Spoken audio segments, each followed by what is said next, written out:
Hello, everyone, and welcome back to episode 12 of Shojo's Bizarre Adventure. It is I, your host, Stella Luna. And Laura Newseth. Hello, everyone. Hello. You know what? We're going to start off with something really positive because we're going to we're going to make this like an Oreo. Well, actually, no, we don't have two positive things. We have one positive thing.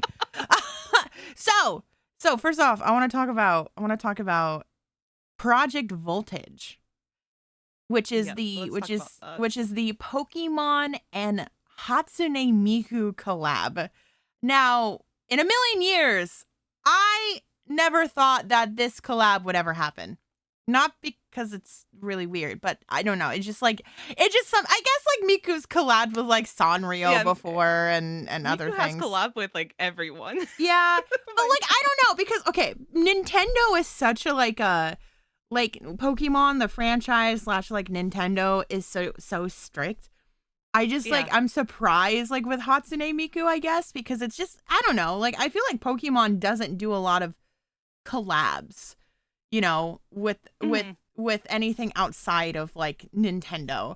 So So seeing the Hatsune Miku collab has been crazy, which, you know, for those who don't know, Project Voltage is, yes, a Pokemon and Hatsune Miku collab where Miku has 18 different outfits and different looks representing as like a trainer for different types. I want to say, I don't know if it's trainer or whatnot, but she has a different outfit / look for every single type of Pokemon. So we have our fairy type, we have the ghost type, we have dark, we have grass, we have water, we have rock. It's crazy. There's so many designs. Crazy. Yeah. They're super cool looking. They're super cool looking. And it's been really fun to see all of these artists kind of like do their own interpretation of what Miku would look like as a trainer for each of these types. Now, with that said, though, is that there's also going to be 18 different songs and music videos to go with each of these types. So we just had our first one. Actually, I don't know if it's with each type. I just know there's 18. Well, because we just had the I don't remember what the song is called. It's in Japanese, so I actually didn't even look at what the song was called. I just been listening to it over and over again. But it's by Deco Nina. I guess that's her name, Deco Nina. Because like, I mean, I saw you say Deco 27. Deco 27 for all of the people that don't know. I didn't know it was Deco Nina for the longest time. Well, that's okay because I didn't know that 96 Neko wasn't actually 96 Neko. It's actually Kuro Neko. Yep. And I was like, oh, that makes sense. Kuro, like 96 could be read as Kuro. The same way as 39 can be read as Miku. I love that I love the Japanese when they incorporate numbers into their usernames because it's always like, it's not just random numbers. Like there is a meaning there for it. And I've come to learn this. Yes, I'm coming to learn this too. I'm like, oh, that's a random number. Oh, so random. But like, there was this discussion on Twitter the other day about like people's usernames. Because like, I feel like us as English speakers, we put so much effort into creating like usernames. Yep. And then you have like these random like producer names like Deco 27 and like, you know, like to us, we're just kind of like, okay, like, what's the meaning of this? Or we might think that there's no meaning to their like usernames. Yep. But there always is. There's always a meaning, and that's crazy. It's crazy. But yeah, so Hatsune Miku. So these songs. So the first song just came out by Deco Nina, and it's really cute. I actually really want to cover it, but it's basically just like Miku and Pikachu, just like battling and you know, like her being a trainer and stuff like that, you know. And I don't know, like I'm so psyched about this collab.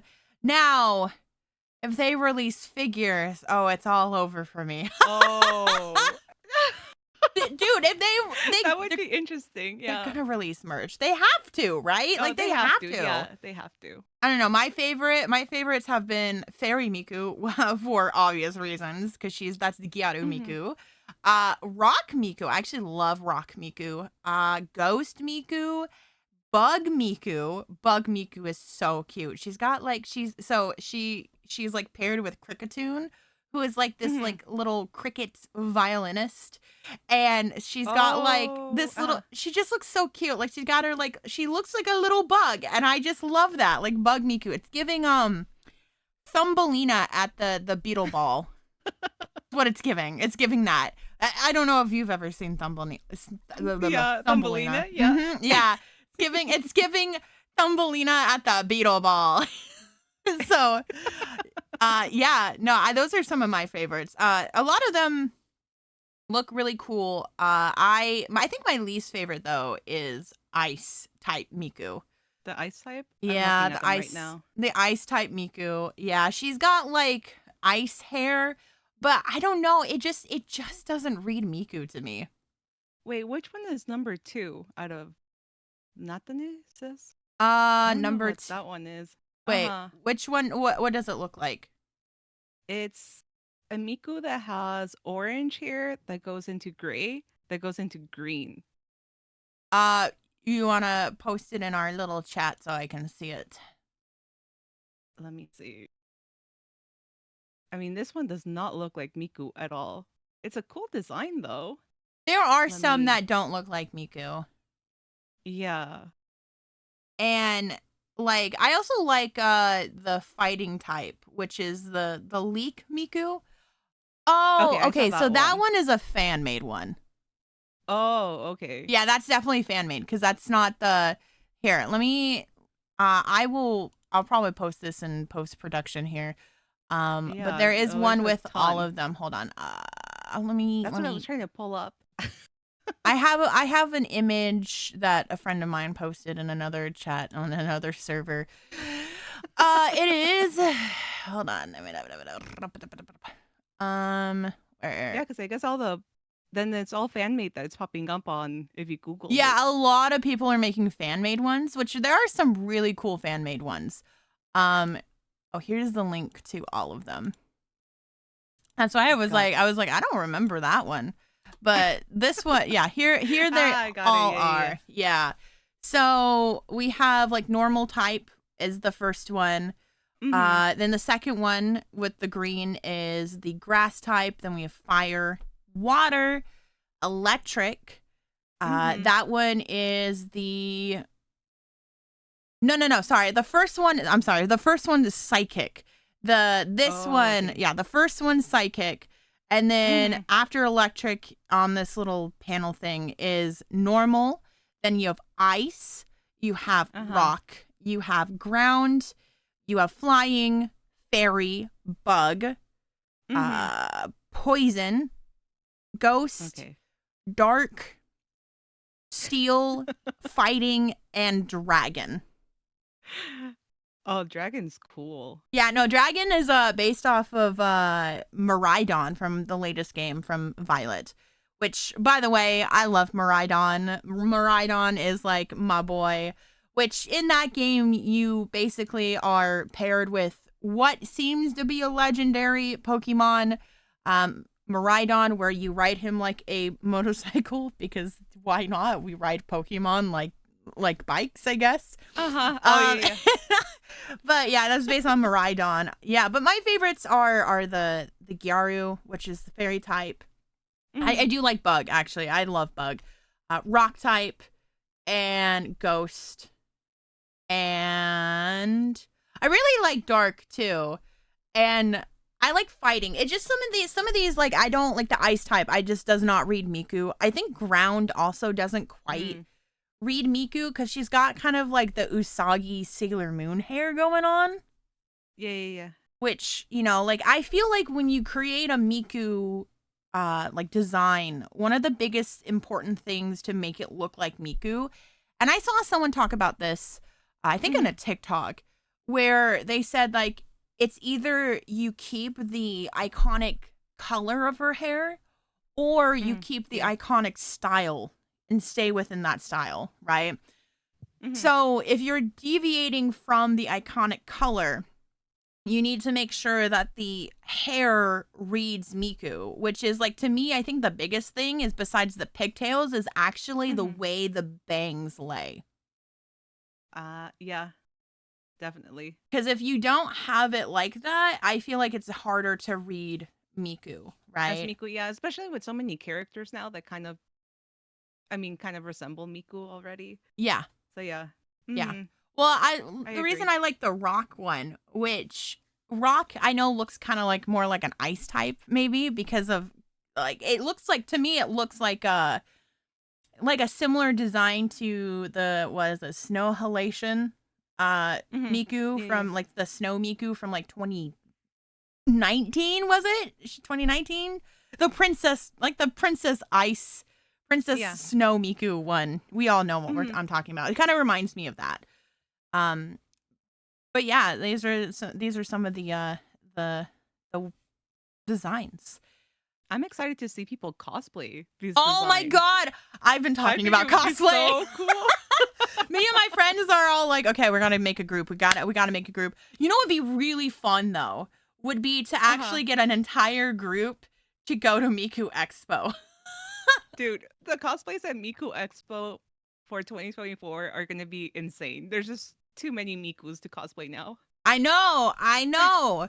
I want to cosplay. I'm gonna be cosplaying Miku, but I don't know which one. I thought about, because I own Magical Mirai Miku 2019.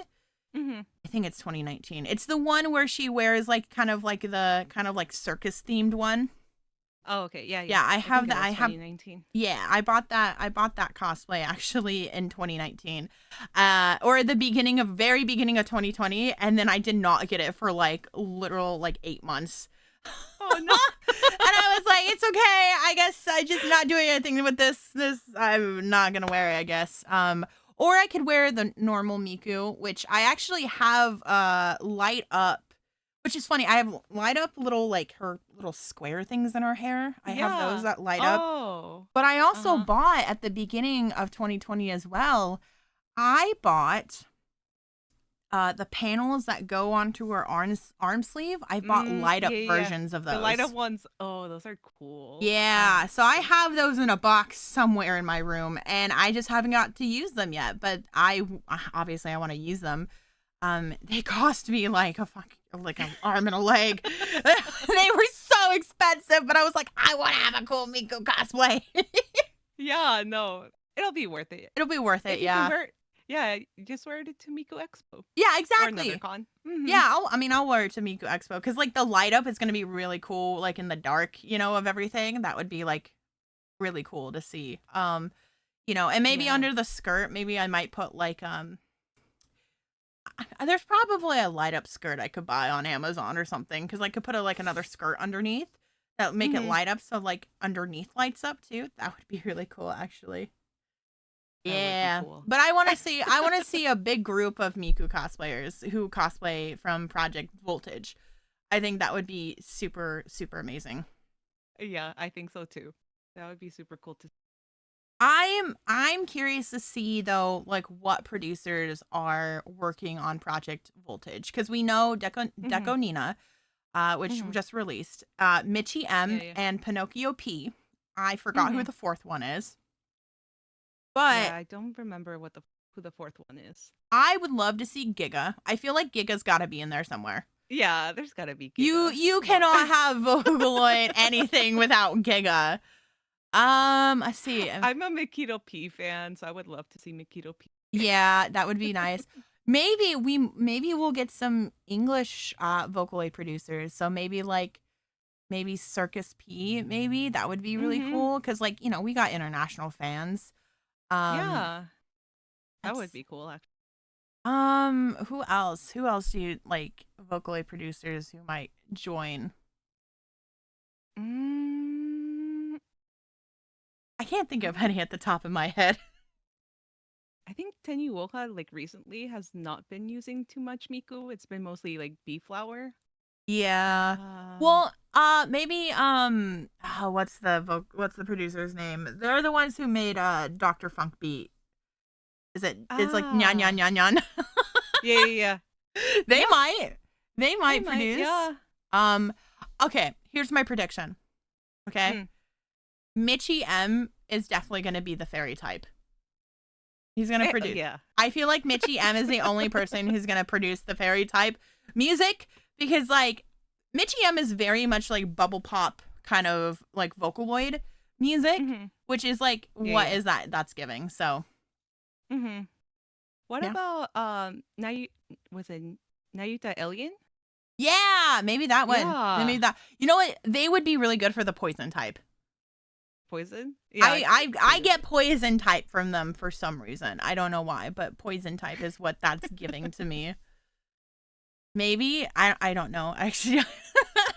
Or maybe no, not Ghost. I was like maybe Ghost. No, I don't think Ghost.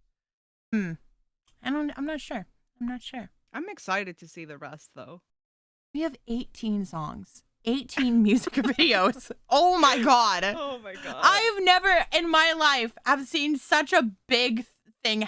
Like, okay, the very first song, the Dekonina one, gained 1 million views before the 24 hours was up. 1 million views. This is like, you know what I find wild? What? Is how like the longevity of Pokemon has been insane. Like, oh, you're right. Really Yeah. Came out when we were children. Yeah, no, I was like a literal child. I was like 5 years old going to preschool and coming back home to my parents being like, I want Pokemon cards. And they're like, they weren't so sure about Pokemon. Yeah. I think my family thought it was just going to be a phase like everything else. Like it would just come and go. And then like that series would just disappear like forever. But like, look at it. It's still super popular. It's been insane. 25 years. Yeah. Which is to me insane. Well, I think we're coming up on the 30-year mark, at least for Pokemon in Japan, right? Like the initial release. But Pokemon like the West was like really late 90s.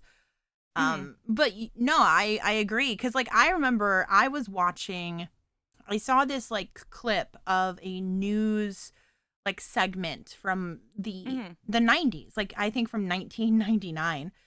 And it was this guy who was in charge of like, I think like marketing, like toy marketing or whatever for like, I don't know who sold Pokemon at the time, but, he was like in charge of it and he was talking to the newscaster and the newscaster is like, how long do you think Pokemon's going to be around for?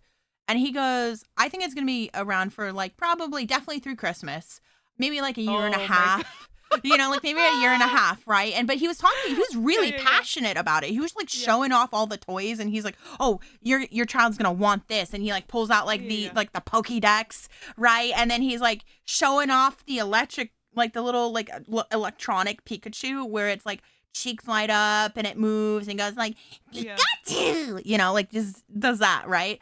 And it's so funny because actually as a child, that Pikachu, because I saw that and like the instant nostalgia hit me really hard because like that was my favorite toy growing up was that Pikachu that lit up, its cheeks lit up, it moved. Yeah, that was a cute one. It said, Pikachu.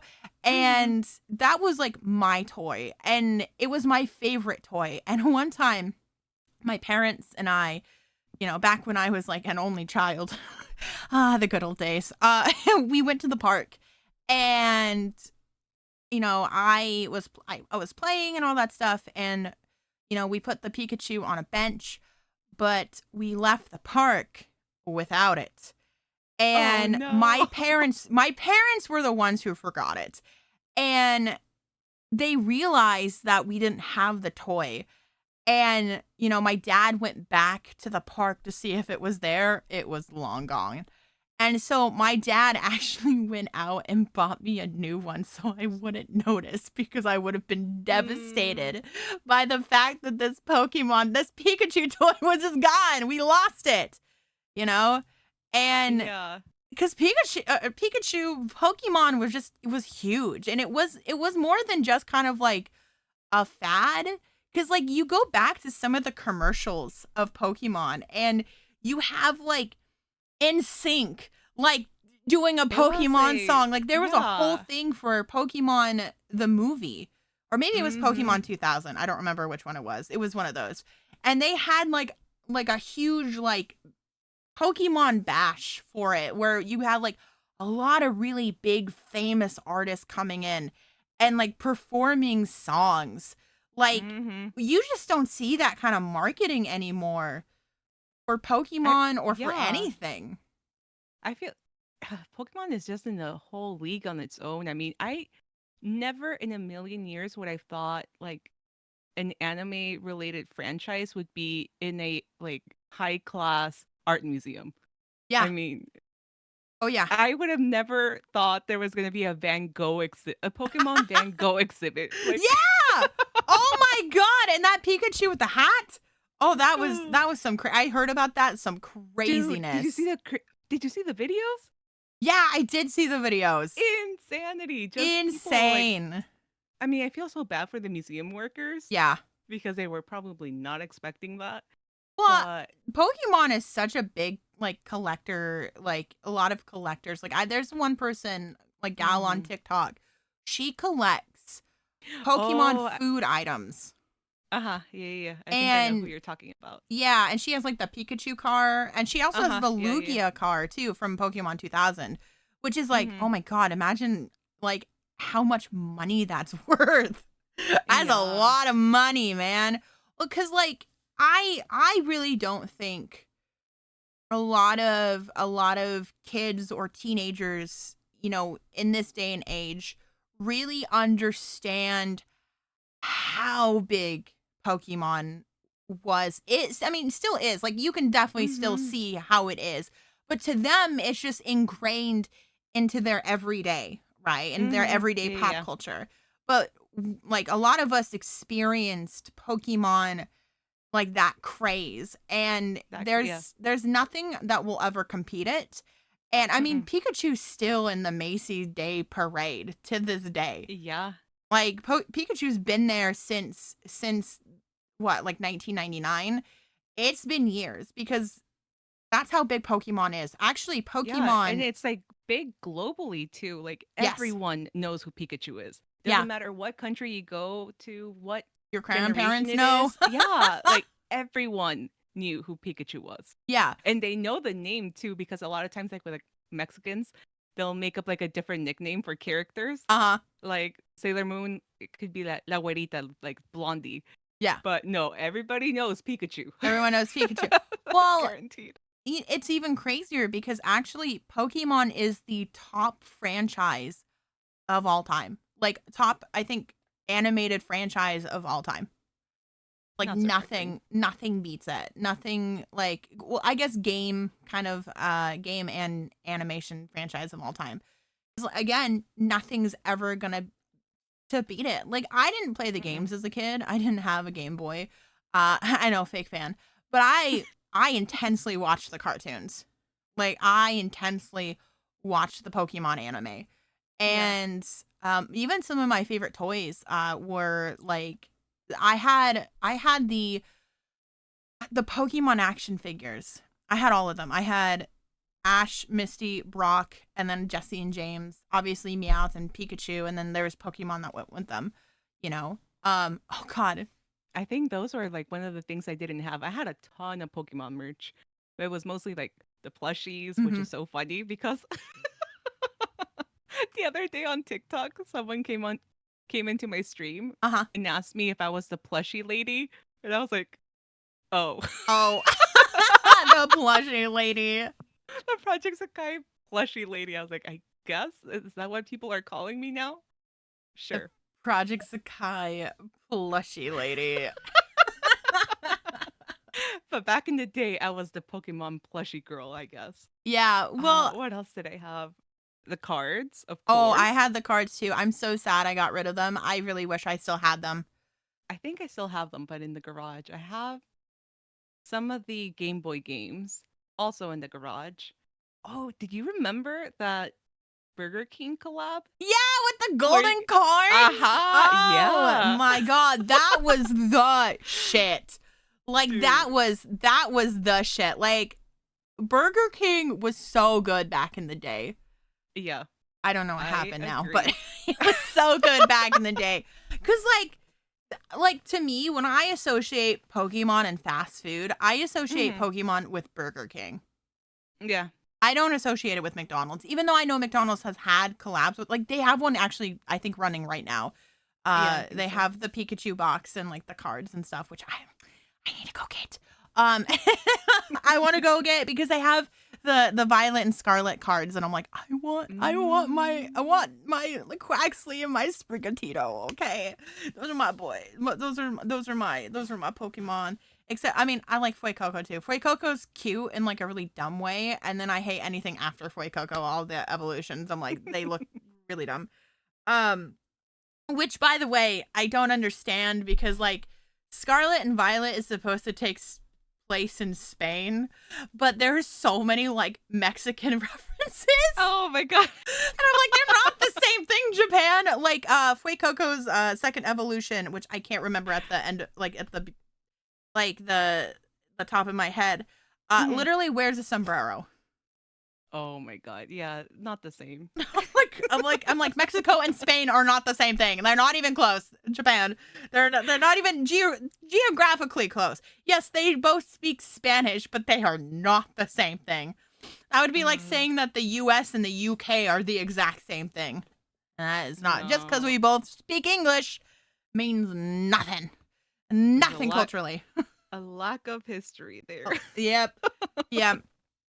Yeah, no, Pokemon was like the big thing, and of course it still is, right? Like I played through Violet, which I need to get the DLCs now, but like my favorite Pokemon is Clodsire, who is the Violet and Scarlet variation from Wooper. So there's Quagsire, and then there's Clodsire. And my boy, he's so cute. Like, hold on. Look at this. Look at this little guy. Excuse me. I have a little grab who I'll Clodsire. Hold on. So you can see. I left off in like the original 150. Oh, that's a cute Pokemon. He's so cute. He's so cute. Round. He's a ground and poison type. So I always liked like the derpy Pokemon. He is very derpy, actually. He's actually incredibly OP too. Like not OP, but like he's really useful because even though he's a ground type, which usually ground is weak to water, he's actually at least my Clodsire is immune to water. Because he's technically more mud. That's why, because he lives in the mud. So while he is ground type, he's actually immune to water. So anytime a water Pokemon attacks him with any type of water, he's fine. He's just vibing. He's just doing great. He just absorbs it and he goes about his little day, which makes sense because I'm pretty sure Wooper is a water type. So of course, like him going into a ground type makes sense to being immune to water. You know, that's the special ability. But he's great. I love him. He's cute. But speaking of Japan, Japan has a new law. Oh yeah. Yeah. A new law that is very concerning, not only for mangakas, but anyone who likes to protect their identities, including VTubers. Yeah. So, if you want to like explain about like this law a little bit, I've only seen it in like a little bit of passing. I actually didn't get time to watch the TikTok, but I did open it up and I saw about the law and I was like, oh no. Yeah. So let me pull it up. I know like the TLDR of it, like so basically they're trying to pass off this identity law for like taxes. Yeah.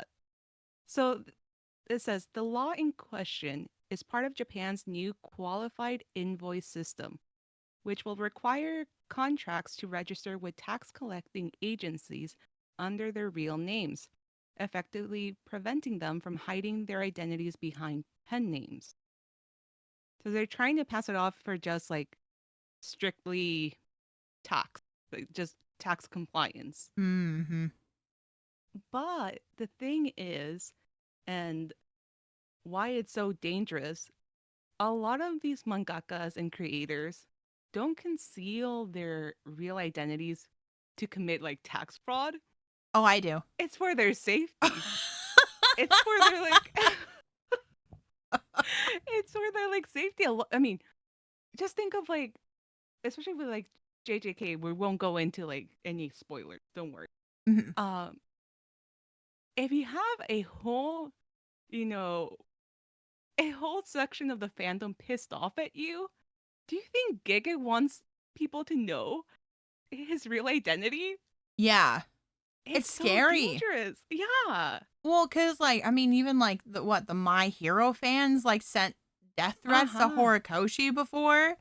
Like, it's the thing about, like, pen names, and I think this is a big problem, I mean, with a lot of governments in the world where we are ran by boomers, you know?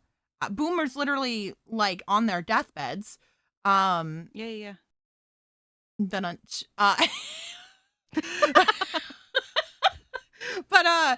sorry, a little dark humor there. But like that they don't understand, like, things are not the same as when they were growing up and they were, like, I mean, the internet has only been like the internet for like the last like 13, hasn't even been it's barely been a decade. It's been over a little over a decade. It has not been 2 decades yet though, where we've had the internet the way that we have it today, right? The way that we consume the internet, the way, because we had the internet in the 2000s, but like it was not the same. It was not even close.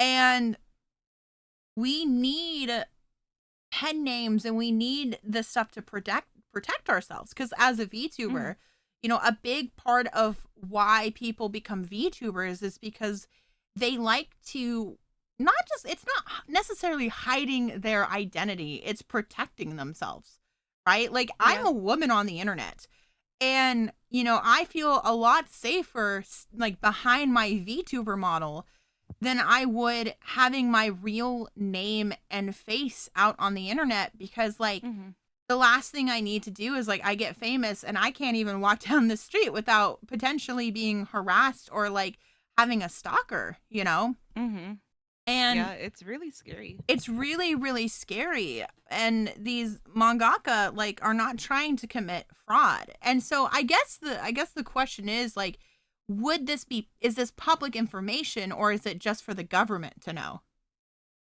Yeah. I mean, if it's just strictly for the government, that would be one thing. But I think people are just concerned that, I don't know, a government employee might leak it, or it might become a little easier to dox someone. Yeah. Well, because, like, when I do my taxes, I have to use my real name, like, and I mean, same here. And I show all of my stuff, essentially. I'm like, oh, this is what I spent it on, like, I guess they don't know specifically, though, like the exact accounts that I do, like, have, right? They don't know about the accounts. They just know that I have, like, a Twitch, but that's it. They just know Twitch. I mean, I guess Twitch and TikTok have all of our information too, Yeah. So, like, even when I get payouts on TikTok, my real info is on there, right? I mean, just like anything else. So don't go try hacking into it, I guess. Don't do that. But, like, if it becomes public knowledge, that becomes a problem. That's a huge problem. And I mean, like, who was it? The mangaka for Beastars just got married. Oh, okay. She just got married, and she didn't even show her face. She's like, here's me in my wedding dress with my chicken mask, which I thought was really funny. The pictures are great. I love them. I love them. I'm just like, this is great. This is actually hilarious. I love that. But it's just like boomers don't understand the safety of, like, why we're not putting our full information on the internet, like why we're not showing our faces and all that stuff. Because let me tell you, I think it's like it's really great to like go to a con or like go out. Like imagine you being really famous and no one knows what you look like or even sound like and don't even know your real name. You can go and live a normal life while having also the fame. You're like Hannah Montana. You get the best of both worlds. Exactly. Yeah. No, like, okay, so out of the two of us, for those of you who don't know, Stella's a VTuber. I am, what, a flesh tuber? Is that still the term? Yeah, as our joke name is a flesh tuber. Yeah. So I make content showing my face. Here on the podcast, I do have a little model that we like to use, but I've been creating content for over a decade now. I mean, back then PNG tubers, like it wasn't really a thing. Like the internet was just so new. No. If I were to be entering into content creation at this point in time, like if I could like redo everything, I would probably re-enter as someone with like without showing their face. Yeah. Because it is scary. And not only that, it just prevents people from commenting like really unnecessary things. Yep. About like your body weight or your appearance and like all these other things. Yeah. Which brings me to a point like I mean, not only are the like mangaka and other creators safety at risk, also all the LGBT creators that hide their gender too. That could also be leaked because a lot of them don't even reveal that at all. Yep. Well, I know in the VTubing space, there's a lot of trans individuals who, you know, make their models and into the, like, they're kind of idealized, like, gender and, like, how they want to look or, you know, and it's a very safe space for a lot of them, right, to be in, to be able to, like, be seen as the gender that they feel on the inside, right? And I couldn't even imagine like showing your like being a trans creator and like having to when you show your face and just people always like trying to invalidate you constantly. Whereas like with a VTuber model, that's a lot like more rare in comparison, right? Because I would say the only thing that like they can get you for is potentially your voice. But even now, like you can like people use like, you know, like voice changers to kind of like, you know, pitch up their voice like this, you know? So like imagine if I just talk like this the whole time. Like this is what I sound like, right? Now you could tell it's a voice changer, right? But yeah. You know, it can help with like the dysmorphia and all that stuff, you know? So I think there's a lot of good in having your identity sealed away. Because I know I was on JoJo's podcast like 2 weeks ago on the virtual tea house. And Evan said something that I was like, you're not a woman on the internet.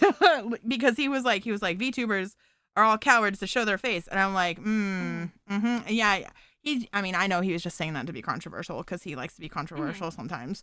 But like, you know, it's like I'm not afraid to show my face on the internet. I just don't want to.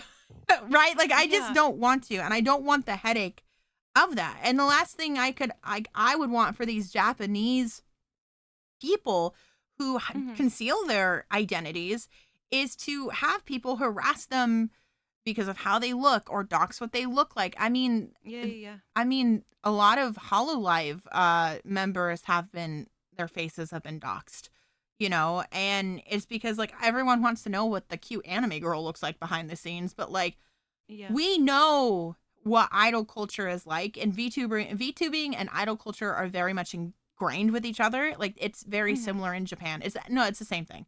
They're just virtual idols essentially, and we know the story of Oshinoko. Yeah. Well, I think here's why I personally like people to use like an alias or a different name other than like their real name. it gives you control. You can control how much or how little you want to share with the people that you're creating content.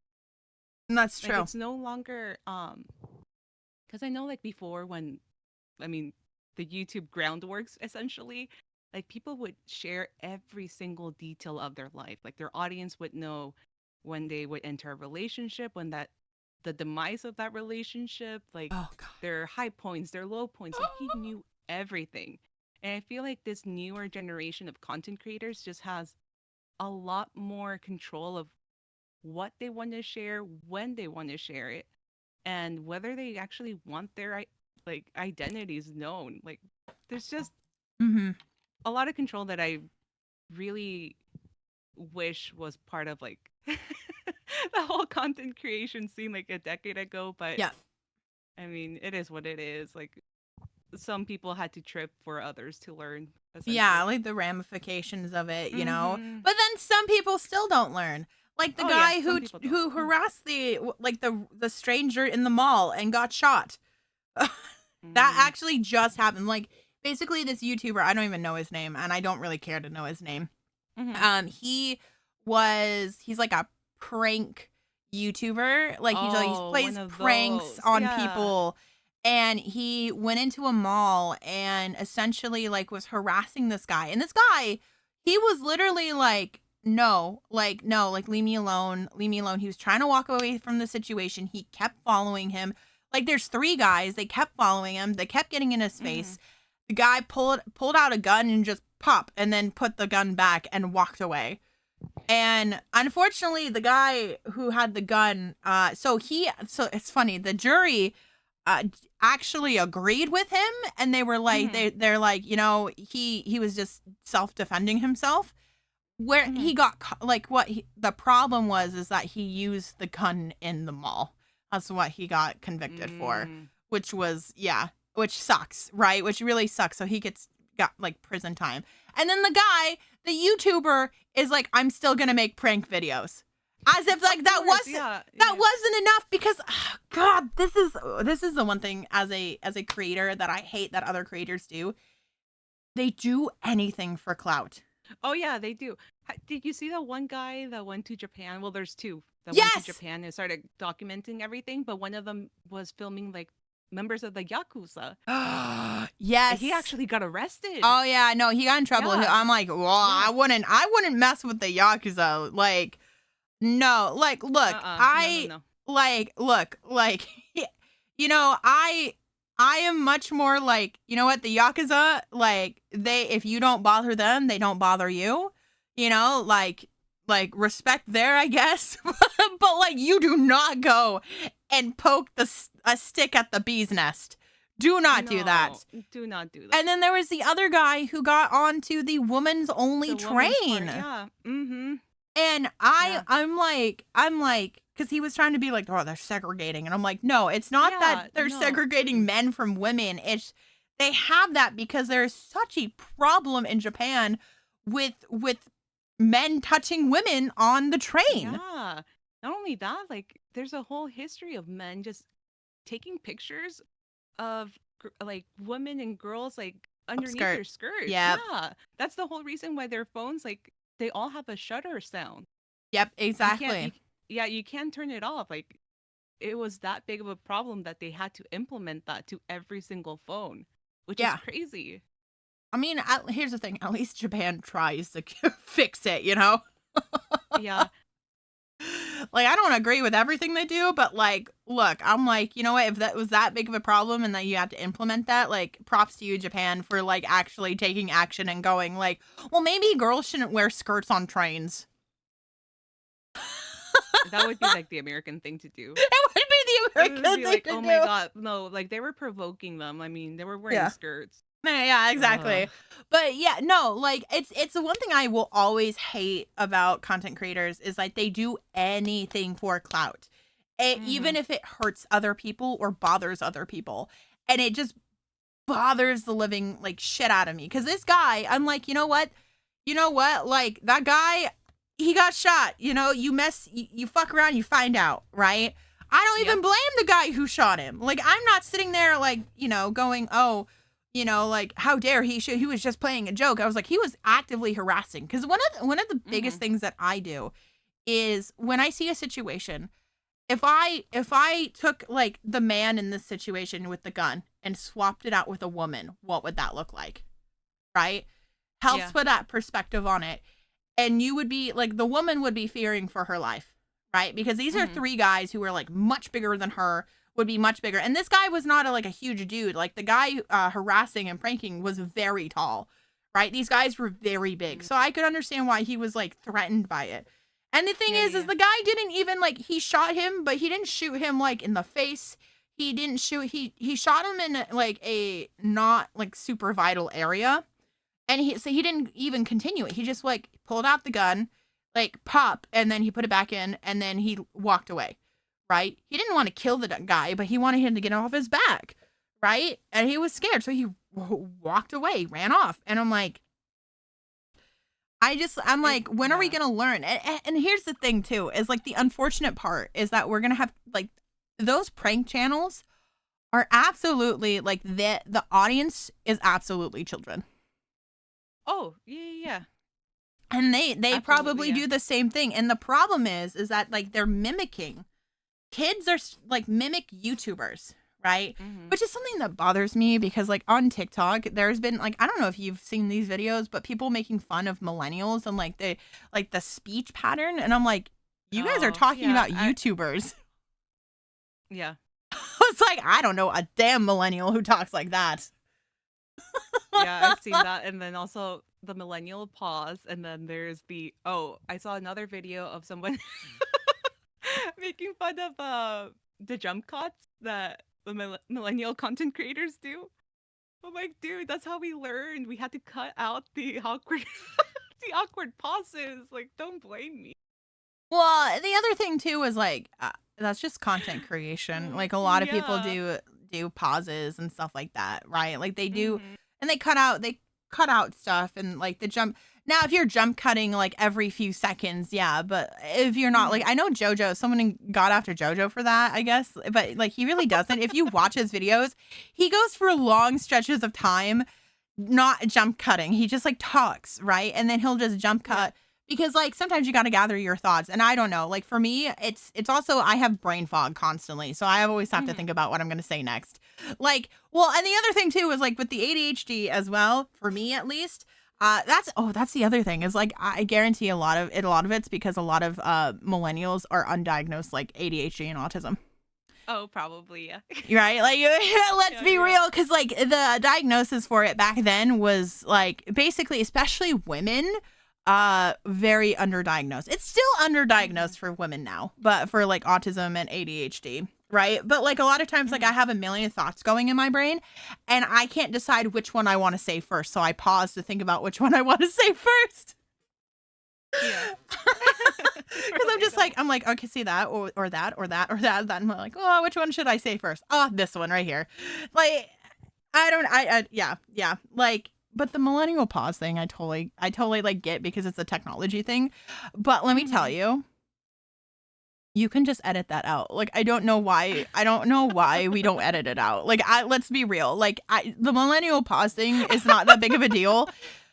Just edit it out. I don't know. Yeah, like, you can record and you could just edit the beginning of part out. Like, it's not. Yeah. Oh, none of you know how to. Well, because there's two types of millennials, right? And I think that we haven't talked about this. There's two types. There's the millennials who went on to having normal jobs and not be on the internet, and then you have us chronically online millennials, and we're totally two different groups of people. Yeah. Because like they'll sit there and make fun of millennials, but not realize that like a lot of like the content creators that they like are millennials, but there's just two different types. Oh, it's totally true. But like, and the reason I say that is because like a year and a half ago, I went to play this D&D group, right? And we only had a few sessions, right? But they were people I went to high school with, right? And none of them knew how to use Discord at all, and and they didn't know how to like. I would be sitting there speaking in memes, and they go, "Huh, what?" And I'm like, God. I'm like, you don't know about this meme? You don't know about like, you don't know about this? And then being like, no. No and I'm Vine like, references? yeah. I'm like, oh, okay. I'm so like, I feel like I'm so not like on the in crowd, but like it is so weird because it was just like these were people who were nerds back in high school, but now they're like having jobs and getting married and having kids, and I'm like sitting here and I'm like, Hatsune Miku. I'm going to Miku Expo to go see Hatsune Miku live. Yay! I'm gonna go see a hologram. And I can't relate. It was such an awkward experience because no. I've had those experiences too with like my, more normal friends. Yeah. Let's put it like to put it nicely. I love them, but when it comes to like pop culture and just like, I don't know, I'm not that my interests are cool but like. The internet keeps us young. Yeah, honestly it does. Well, like a lot of them, like we were having problems with Discord, right? Like, and so I was just like, I had to like to set up the Discord server for this D&D group. I had to basically have them give me, like the guy who had the Discord server, give me admin access so I could set it up. And he didn't know how to do that. He had no idea how to do that. And I was like, it took me a while to learn it too. It's okay. No, it's okay. It's totally okay. Because like not everyone uses Discord. But like I feel like when you are much more like in line with like what you need to do in content creation, you're online. You are, it's easier to learn some of that stuff because like, the synapses in your brain are connected, and so that means I'm just speaking out of my ass right now. I don't even know if that's the right terminology. Look, okay, I might know about techno. I get it. Like, I was able to like pick it up a lot quicker than I guess like the person who's not chronically online. Yeah. I was just talking about. I'm like, synapses sound correct. I don't know. Is that part of the brain? I was like, damn, Stella. Stella's out here sounding all smart. And I'm just like, yeah, I'm a Discord noob. And I don't even know. And like, someone's gonna come after me, and they're gonna be like, "What are you talking about, Stella?" And I'm like, I don't know. It just sounded right. Okay. Look, I might know a lot about the internet, but that doesn't make me smart. Okay. Actually, here's the thing though, is like a lot of content creators are incredibly smart. But they know like their craft, Oh yeah. They know their craft. And I know my craft of saying dumb things on the internet, like Kingdom Hearts 2 with in the fight of 1,000 Heartless, and randomly my spell goes to Kira, and I go, why is it in Spanish? Why is it in Spanish? God, yeah. Jojo, what do you mean? Spanish? What's in Spanish? It's in Spanish. I mean, it was that Kura is Spanish. I'm glad I wasn't wrong. But at the same time, I still felt dumb because I thought I was wholeheartedly thought it was in Spanish, and I'm like, even though it was Spanish, I was like Kiraga. I'm like, Spanish. It's Spanish. Buddy. We have one more topic to talk about. I don't remember what it was. What were we going to talk about? You want me to remind you? Yes. Let's talk about some shoujo anime. The one shoujo anime that I have no idea who the hell asked for this. When we say that we want shoujo anime, this is not what we mean, okay? This is like the opposite of what we want. I'm gonna... shall I introduce it? Yes. So right now, airing currently on, I think, Crunchyroll actually, there is a shoujo called A Girl and Her Guard Dog. A girl and you her might pedophile. See the posters. Pretty much. You might see the posters or maybe the little trailer and think, oh, it's a high school shoujo. Well, let me tell you, yeah, there is a high schooler but that man that you see, he's not a high schooler. No, no, no. He is a 26-year-old Yakuza member who has been taking care of this girl whose parents passed away because, of course, they were part of the Yakuza clan. So they get introduced when the parents pass away when she was 5 years old. So he's been her guardian since she was a child. I thought we learned our lesson from Usagi Drop. We didn't. We don't learn. No one's excited about this. No, no, no. And just like most shoujos, there is romance, but that means there is romance between the 15-year-old high school student and her 26-year-old guardian. Wait, how old was he then when he was taking care of? Like, he was a teenager? He was a teenager. He was a teenager. So weird. Because, like, it wouldn't, it's more, to me, that would read 11 years older. That would read almost more like a sibling dynamic than it would, like, an adult. It's still weird. It's still gross. Yeah. It's still not okay. But, like, I'm just, like, it's one of those things where it's, like, nobody asked for this. I have never even heard of the series until it, like, released. And I was like, what is this? And, like, not to mention that our male protagonist, like, literally looks like he's soulless. He has no soul. Yeah. Like, there is not a single thought behind those eyes. No, in the anime, there's, like, I kind of suspect someone in the animation team to just be, like, super, like, just pissed off that they were assigned this product, because honestly, it's some of the worst art style and animation that I have seen in, like, recent years. Yes. But he looks soulless. Like, there's, like, not a single thought. No, like, it's so funny too, because I did see people. I saw some, like, shonen bros or whatever talking about their, like, because, like, I think someone talked about, I don't know what it was in reference to. It was something about fan service, probably Marin, some controversy on Twitter. And, you know, like, some shonen bro was like, well, there's this anime coming out, you know, like a girl and her guard dog and blah, blah, blah. And, like, I don't see the shoujo community, like, saying anything about it. And it's like, yeah, because we already said we don't want to watch it. This is gross. Yeah. And we left it at it. We're not watching it. We've been saying this. We do not want any toxic age gaps for years. Like, none of us in, like prominent content creators in this community, we're not talking about this. And if we are, we're trying to deter people from, like, watching it. I'm sorry, this isn't the 2000s anymore. Like, no. Like, when we were like, oh god, what was that manga? It was there was a manga I distinctly remember being in, like, one of, like, the top 10, like, at its time.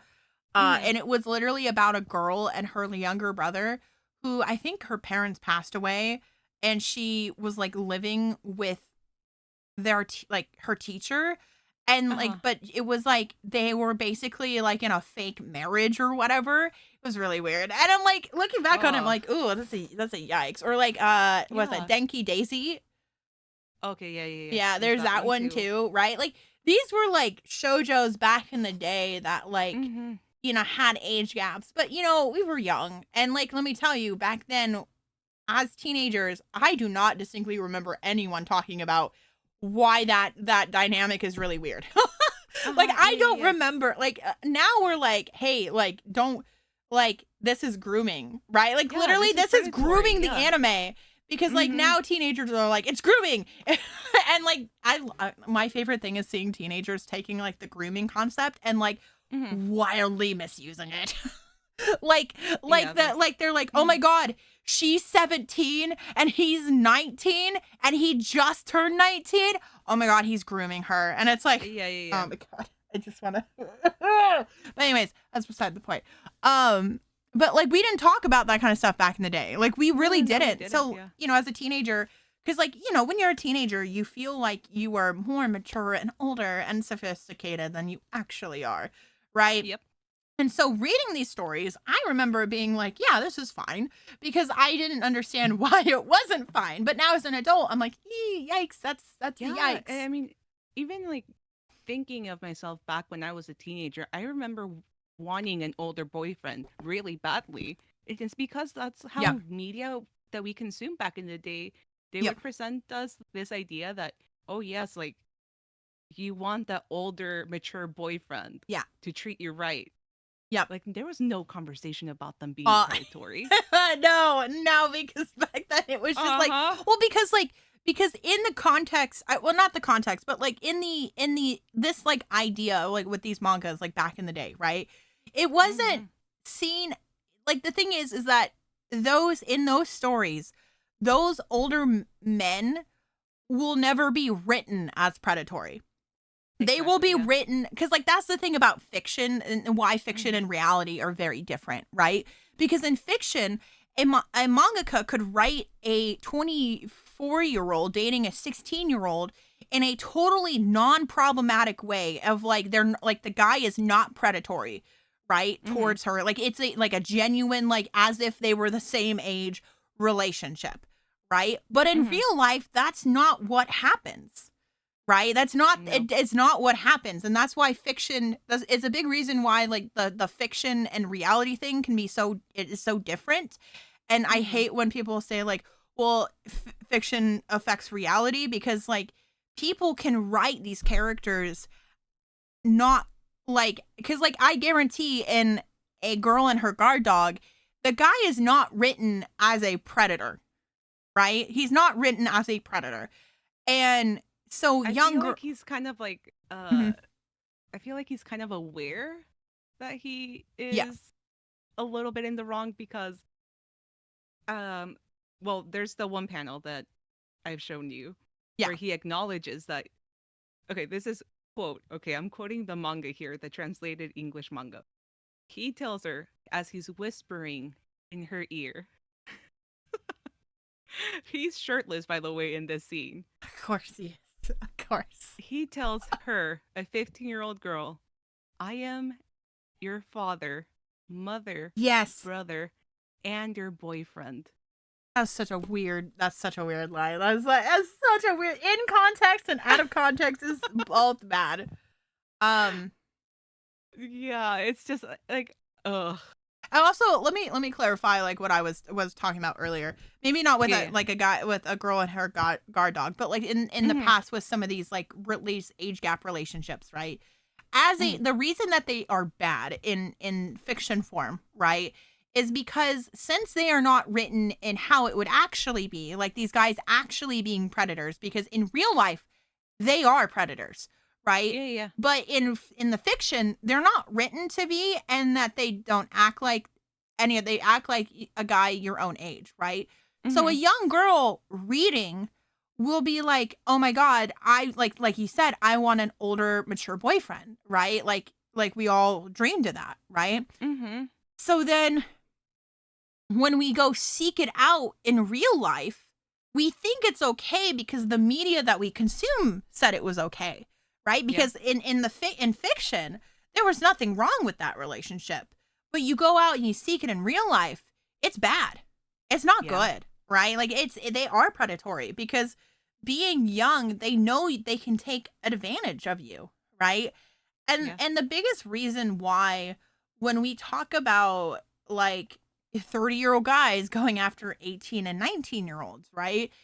And why it's bad, because even though legally it is legal, there has to be a legal line somewhere, right? Yeah. And the reason it's wrong is because they are still like, the reason that the predator, like why age gaps are wrong isn't because necessarily of the gap itself, right? Because like you could be 30 dating a 40-year-old and that's fine.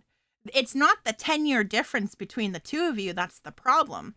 It is the how your maturity is and the way your brain works and like how you can make decisions, right? And it always has to do with the younger person, because when you're younger, you are easier to manipulate. Yeah, like you are like so much easier. There's just a big power disbalance when you're an adult dating at 18 you're still a teenager. So yeah. And like I think go ahead. one of the things that people like forget when discussing like all these, age gaps in shoujos, because a lot of it is adults discussing this. But we have to think back to the demographic. Who is this series targeting? Yeah. And those are young girls. Yes. Yeah, it's just like, yes, are these series, they're not being written for pedophiles, This is not like a pedophile fantasy going on in these books. But they're still not good because it's aimed towards young girls who get the wrong idea of it. And the other thing too is like if fiction decides to depict a age gap in a relationship like that, right? The only way that I feel like it is okay to like have that kind of age gap is by showing why that age gap is bad. Yeah. Right? Like showing like the effects of it. And why an age gap to that caliber can be bad. Right? Because I think that fiction, we should be exploring some of these topics, these darker topics, or these topics that make us uncomfortable in a way to kind of explore and open up your brain and to like kind of grow as a person, right?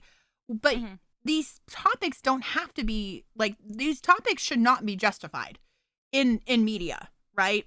We should be exploring them. Kind of like how, in Banana Fish, we see Ash Lynx being super uncomfortable with CP, right? Because of his own past and his own trauma and stuff like that, right? And a story including sexual assault and CP and all that stuff isn't inherently bad if you are exploring why it is bad. The characters are showing why it is bad, right? Because I think a lot of times I see a lot of teenagers get wrapped up in like, oh, this is bad, so it shouldn't happen, right? And it's like, well, it does happen in real life. And I think media should explore it.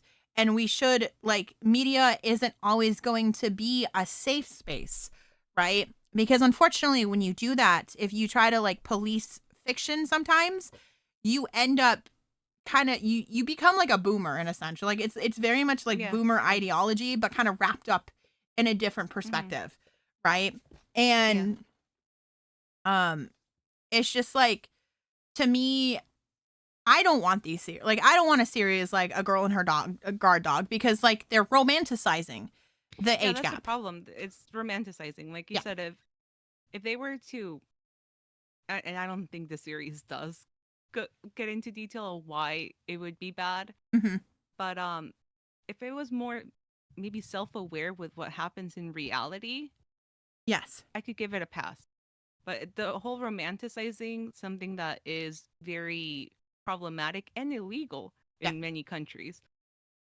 Yeah, that's where there was it's a no for me. There was a manga that had a love triangle, and it was a 3-way love triangle of, well, I guess 3-way. What am I talking about? It's a love triangle. But like what I mean is like, so it was I don't remember the name of it, but it was about a girl who moved from the country into Tokyo. She goes to live with her uncle, and she meets her uncle's best friend, who ends up being her teacher, right? And they end up kind of like liking each other, right? But her uncle's friend is her teacher. So the teacher, right? So he's like in his 20s, right? And then there's like a boy in her class that she sits next to, and she, befriends, and, like he starts to like her. And so she's kind of stuck in this love triangle, right? But the one thing about this series, if I remember correctly, is that her relationship with the teacher is not seen as good, right? Like the best friend, her best friend, calls him out on it. He gets, I think he gets beat up by her uncle. I think he has a conversation that he gets beat up. The relationship between the two of them in the context of the story is bad. Right? And see, that's like, I am okay with those kinds of stories because it's important to show in media, right? Because like it's like everyone disapproves of this relationship between the two of them, right? Because it is bad, and he like the best friend, like, oh my god, the best friend pissed. By the way, she does not end up with the teacher at the end. Spoiler alert, sorry. For anyone who wants to read it. But like she doesn't end up with the teacher at the end. She ends up with the best friend. Yeah. Great, awesome. You know? That's good, yeah. You know what that kind of reminds me of? And I know a lot of people, especially like the generation that didn't grow up with Cardcaptor Sakura, always likes to point out the relationship between Sakura's mother and her father. Yep. And yes, I mean, that's another problematic age gap. That was her teacher, who was much older than her, and she was, you know, his student. But I clearly remember this in the anime. There was a conversation between the father and then Sakura's grandfather, the father of the mother, where they go into detail about, you know, the whole age gap, and the father essentially taking away her like childhood, because like they settled down really when she was very young. Yeah. And I kind of remember as like a kid, like I knew that was like a serious moment. Yeah. But then rewatching that scene as an adult, I'm like, holy shit, like they actually, like that's a awkward conversation to have, but like something that needed to be said. Yeah. And people don't talk about that scene. No. At least I haven't seen many people discussing it. Like there are series that, you know, have that problematic age gap but are aware of it and will discuss it in a very, you know, it's an uncomfortable discussion, but you have to talk about these things too, otherwise you're just ignoring the problem. Yes, because like I said, I think having some of these problematic things in series is not always inherently bad, but you need to be having the correct conversations about them to show that they are bad in context, right? In that context, and not romanticized. Because, like, let's not have a repeat of Sakura's classmate, Rika, and I think her name is Rika, and their teacher. And I'm like, oh, lordy, she is 11. She is, like, an actual child. Because, like, this is not a teen. We're not talking about teenagers here, right? Which is not very much better. But at least teenagers are, like, not literal children. You know, like that's the one I'm like, I'm like, Clamp, you did one thing right. Well, actually two, because also with Toya and his teacher, because that was another one. Yeah. At least their relationship never went anywhere. Yeah. Either. But then Rika. Okay. Because I get it, Clamp. Clamp was trying to be like, love is love, but they kind of went a little too far with it. Like, I appreciate Clamp for, like, giving us LGBT and, like, you know, like, exploring some of that kind of stuff. But, like, you know, like, they were trying to say love is love, but, like, I love Clamp. Like, I do. For those of you who don't know, I have a huge, like, a whole section of my manga collection is just dedicated to Clamp. So I tried my best to, like, literally hunt down, like, every single volume that they published in English, which has been a scavenger hunt, to say the least. Yeah. But I enjoy a lot of their work, but I will also, you know, criticize the problematic things as well, because some things have aged like milk. Oh, like milk. Yeah. Yeah. My favorite will always be, though, Jotaro and Kakyoin from JoJo's Bizarre Adventure and Impreg Kakyoin. Because I don't know if I've talked about this on the podcast, but, like, in JoJo's Bizarre Adventure, well, not in it, but, like, there's two characters in part 3, which is Jotaro and Kakyoin, and people love these two. They ship these two a lot. Clamp got their start in Dojin, and one of the Dojin that they created was a JoJo's Bizarre Adventure Dojin featuring Jotaro and Kakyoin. And essentially Jotaro and Kakyoin have a baby But basically, Kakyoin lays an egg. And Kotakujo, I think is his name, is born. And it's even funnier. What's even funnier is the Clamp ladies are friends with Araki's wife. So, so they've made gay fan fiction about their friend's husband's series. And I think it's hilarious. Because, like, I can't even imagine the conversation that him and his wife had, right? Where, like, imagine she's like, oh, these are my friends. Yeah, so my friends made gay fan fiction of 2 of your characters, and one of them laid an egg. You know, just typical conversation to have on during dinner. Yeah, just during Oh my God. It's so funny. It's so funny to me. It is so I love when mangaka like are friends with each other and like they draw each other's like characters or like, you know, they do like little silly little things. It's one of my favorite things. But yeah. Anything else to add before we wrap it up? Go watch some Shojo anime, but maybe not that Shojo. Yeah, don't watch A Girl and Her Guard Dog. Nobody's watching. Honestly, none of us are watching that. Like the plot, we already discussed it. It is what it is. Don't even go hate watch it. We don't want a season 2. No, we don't want a season 2. This is not what we wanted. We want season 2 of Yona. We want season 2 of many other animes. My Happy Marriage is getting season 2. I'm very happy about that one. That one true. deserved this. So it can happen. Just don't make it happen with that one. Yeah. I beg you. Alrighty. We will see you guys next week for our next episode of Shojo's Bizarre Adventure. But make sure to follow us on social media at Shojo Podcast everywhere. Twitter, YouTube, TikTok, Instagram. We're all there. We're all there. All right. Adios. Goodbye, everyone.